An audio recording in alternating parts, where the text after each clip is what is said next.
Digər bir indi canlı bağlantımız Astaraya olacaq. Çünki İrandan Azərbaycan sərhədi ilə təxliyə prosesi davam edir. Həm əcnəbi vətəndaşlarının, həm də Azərbaycan vətəndaşlarının. Cavid İmaməliyev hazırda Astaradan bizimlə canlı bağlantıdadır. Astara dövlət sərhədindən buraxılış məntəqəsindən. Axşamınız xeyir olsun Cavid. Salam Novruz, axşamınız xeyir. Bəli, ABŞ və İsrailin İrana zərbələri ilə bağlı İrandan yerli və əcnəbi vətəndaşların təxliyəsi prosesi davam edir.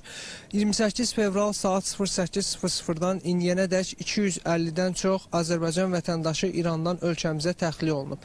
Eyni zamanda 1100-ə yaxın əcnəbi vətəndaş da ölkəmizə təxliyə olunub. Təxliyə olunan vətəndaşlar arasında İtaliya, Fransa, Nepal, Tunis, İordaniya, Pakistan, Tacikistan, Rusiya və Çin vətəndaşlarına daxil etməklə ümumilikdə 45 ölkənin vətəndaşı İrandan ölkəmizə təxliyə olunur.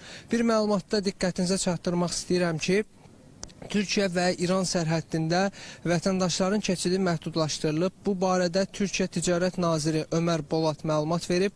Onun sözlərinə görə yük maşınlarının keçidinə icazə verilsə də vətəndaşların keçidi hələlik məhdudlaşdırılıb.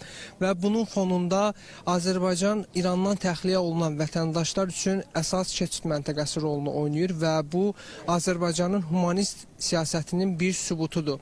Və bir şey də diqqətinizə çatdırmaq istəyirəm ki, hazırda müxtəlif ölkələrin diplomatik nümayəndələri İrandan təxliyə olunmaq üçün ölkəmizə üst tuturlar. Bu ölkələr arasında Serbiya, Slovakiya, İsveç, İsveçrə, İtaliya, Rusiya, Pakistan ölkələri var ki, onların səfirliyin əməkdaşları və diplomatik nümayəndələri İrandan təxliyə olunmaq üçün İrandan Azərbaycana keçməklə təxliyə olunurlar.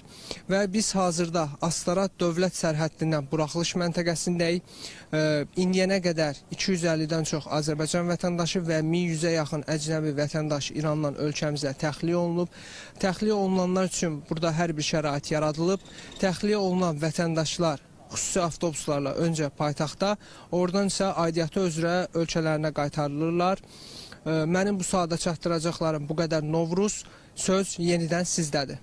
Təşəkkür edirəm Cavid.